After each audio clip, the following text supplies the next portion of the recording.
সাদুল্লাপুরে ৬৮ বছরের বৃদ্ধা ধর্ষণ মামলার আসামি আইয়ুব আলীকে ঢাকা থেকে গ্রেপ্তার।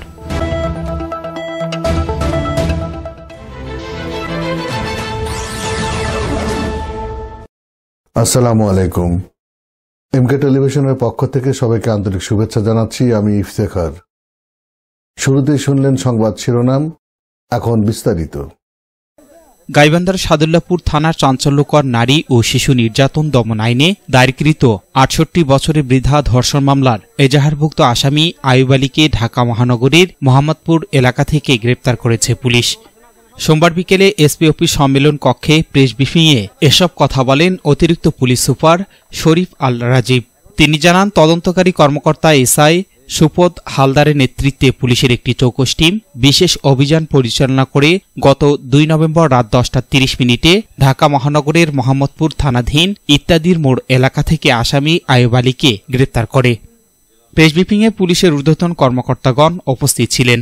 উল্লেখ্য, গত মাসে জেলার সাদুল্লাপুর উপজেলার আলীনগর গ্রামে ৬৮ বছর বয়সী ওই বৃদ্ধা নারী ধর্ষণের শিকার হয়েছেন।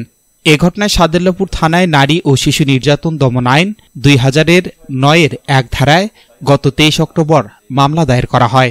মামলার আসামি আইয়ুব আলী অভিযোগ রয়েছে, ১৯ অক্টোবর সকালে ভুক্তভোগীকে মাঠে ছাগল চড়ানোর সময় একাকী অবস্থায় পেয়ে ধর্ষণ করে পালিয়ে যায়। অসুস্থ অবস্থায় ওই নারীকে রংপুর মেডিকেল কলেজ হাসপাতালে ভর্তি করা হয়। রাত অনুমান ৯টায় আমরা ঢাকার মোহাম্মদপুর এলাকা থেকে তাকে গ্রেপ্তার করি। আমাদের এসআই আমাদের সুপদ হালদারের নেতৃত্বে একটি টিম, সাদুল্লাপুর থানার একটি টিম আমাদের ডিএমপির মোহাম্মদপুর থানা এলাকা থেকে তাকে গ্রেপ্তার করে রাত অনুমান ৯টার সময়। তো ধরার পরে তাকে জিজ্ঞাসাবাদে সে ঘটনার সাথে তার সম্পৃক্ততার কথা অতপ্রতভাবে স্বীকার করেছে। কিভাবে সে ঘটনা সংঘটিত করেছে সে ব্যাপারে আমাদেরকে সে পূর্ণাঙ্গ তথ্য দিয়েছে। তো আজকে তাকে আমরা বিজ্ঞ আদালতে তাকে আমরা সোপর্দ করেছি। আশা করি সে তার ঘটনার বিষয়ে বিজ্ঞ আদালতে সে তার জবানবন্দি।